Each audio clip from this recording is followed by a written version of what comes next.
What you mentioned before, like not cutting weight, so he's probably feeling pretty good. I know Holm was probably cutting a good amount of weight. He's a pretty big dude himself. So we're going to shake hands. Holm's going to be in your red singlet, and Anderson's in your blue wrestling for the world-class athlete program. Holm wrestling for Minnesota Storm. Yeah, both these guys come in 2-0 on the day. Anderson picked up a fall against Kustabayev of Kazakhstan in the quarters. 6-4 decision over Mark Stenberg semis. Holm had a tough first-round match against Tursunov of Kazakhstan. Won 3-3 by criteria.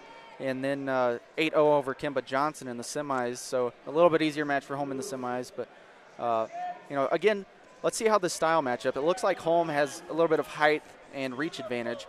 And is moving forward here, and his feet are trucking forward a lot. And one thing here, if you're Jordan Holm, you want to set the precedent for the guy who's trying to come up and take your spot. You want to be like, hey, I'm the man at this weight. Yep. You better think differently about what you're doing. And he's moving forward well enough to pull that passivity.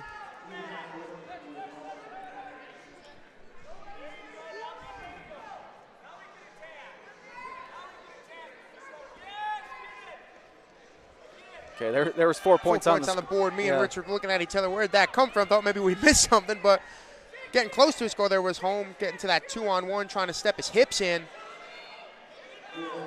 Yeah, Holm's really controlling the thing, controlling the ties, and you can see he's obviously dictating the whereabouts of where we're wrestling. Looking like he's climbing the rope there for the short drag. There's another passivity against Anderson, so that's going to be 1 point for Holm. It's confirmed, and against that, putting a lot of pressure on that elbow joint is Holm. Running his hips in and getting the takedown on that taped-up elbow of Anderson. Now he's got it locked back. Looked like he's trying to get a trapped arm gut. Does he have the arm trapped? I can't tell from this angle. He does not have the arm trapped. Okay.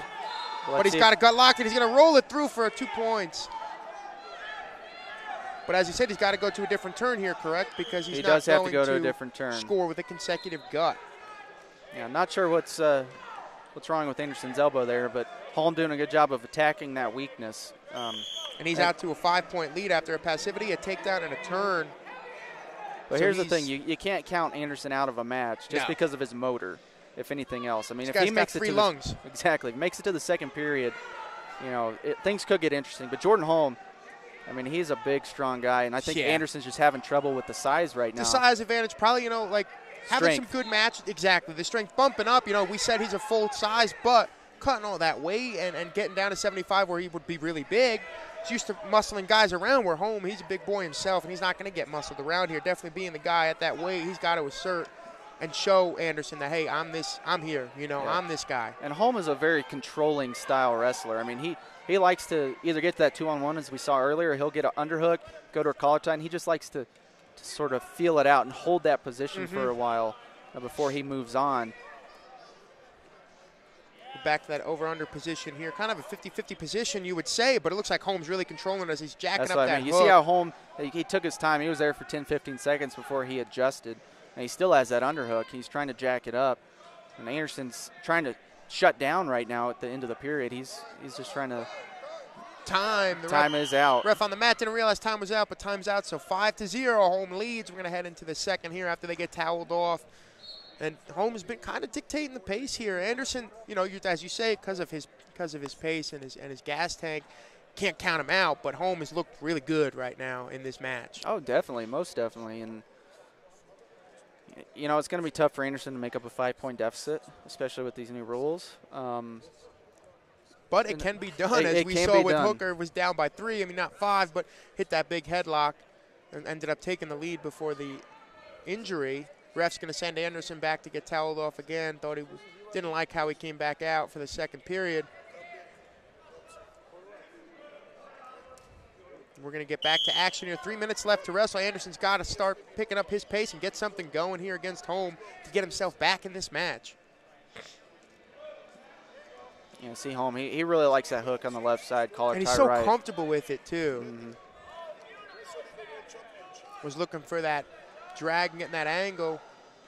Was with Lindland with the break, getting some technique, and that was his go-to. So Lindland's gotten his hands on Holm, gotten him work in that position.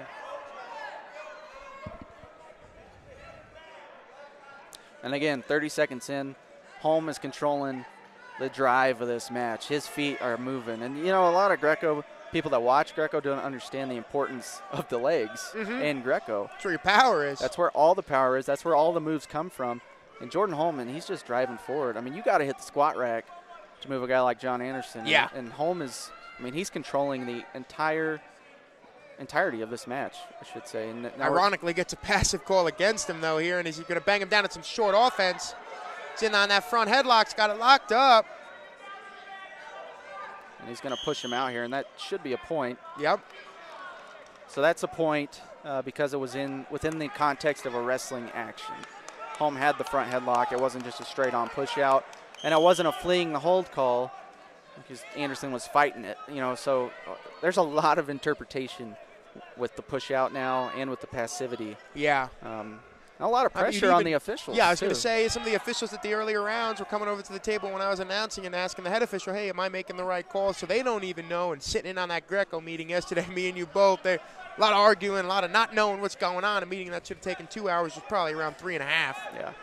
I mean, and of course, you know, we got to cut them a little bit of slack. It is their first tournament with these rules. The passivity there on Anderson, but, you know, just – we're all trying to get a grasp of this. Anderson looks to go big there with the throw, and he's going to give up the takedown. So there's going to be – they're actually going to confirm a slip on that. Okay.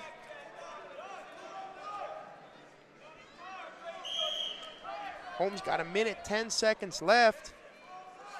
Hold on to a 6-point lead, or even score more as he goes to that hook, jacking that elbow up. Now 2 hooks. I got to be careful of the double overs here, but yeah. I think Holm is very aware of that. Circles that right arm out. And now he goes back. That's his comfort position right there. Underhook, collar tie. That's his money spot. Back to that front headlock. Clearing out of it to Anderson.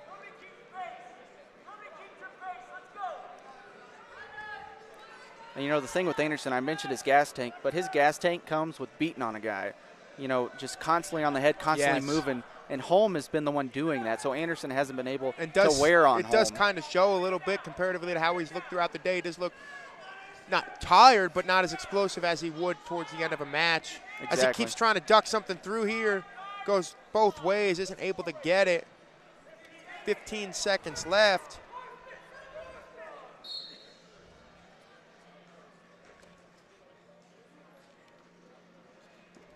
Nice club there for Holm, getting Anderson down to the mat.